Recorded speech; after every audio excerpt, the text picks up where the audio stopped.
नमस्कार मंडळी.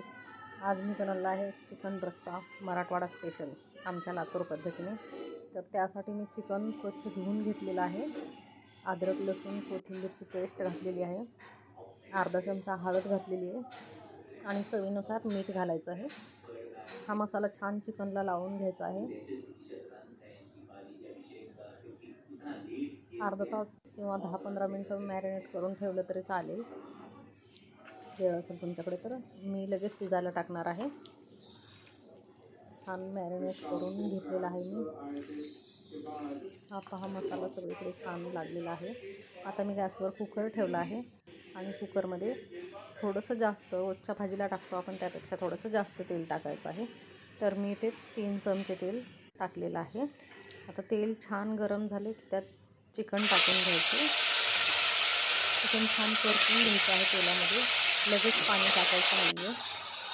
आता छान परतून झाले. आता ह्याच्यावर मी ताट ठेवणार आहे आणि ताटामध्ये पाणी ठेवायचं. चिकनला पाणी शिजतं त्यामध्ये चिकन छान शिजतं आणि मग नंतर शेवटी थोडंसं पाणी टाकून 2 शिट्ट्या काढून घ्यायच्या कुकरला. आता मी ताटामध्ये पाणी ठेवते आणि पाणी गरम झाले की नंतर सोडायचं आहे चिकनमध्ये आणि 2 शिट्ट्या काढून घेतलेल्या आहेत मी.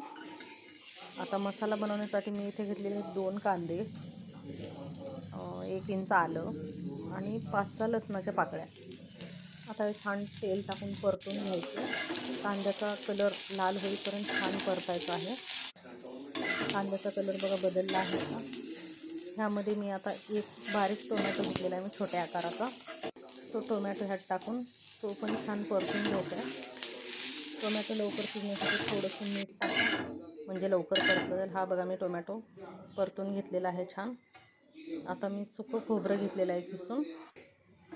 ते 6 चमचे खोबरं घेतलेलं आहे. तुम्ही तुमच्या आवडीनुसार कमी जास्त केलं तरी चालेल. आता हे खोबरं पण छान कलर येईपर्यंत परतून घ्यायचं आहे. आता खोबरं छान परतून झालेलं आहे. खोबरं बारीक वाटून घेते आणि खोबरं वाटून झालं की त्यातच कांदा टोमॅटो अद्रक लसूण टाकून ते पण छान पेस्ट बनवून घेणार आहे. पाणी अजिबात घालायचं नाही आहे. हे बघा पेस्ट छान बनवून घेतली आहे. आता मी पातेलं गरम करायला ठेवले. ह्यात पण मी 3 ते 4 पळ्या तेल घालते. पळी म्हणजे चमचे, छोटी पळी आहे माझ्याकडे तेलामध्ये.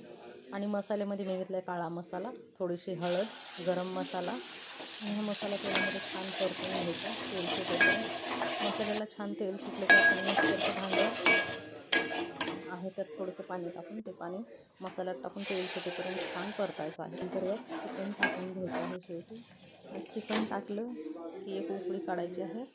चवीनुसार मीठ टाकलेलं आहे.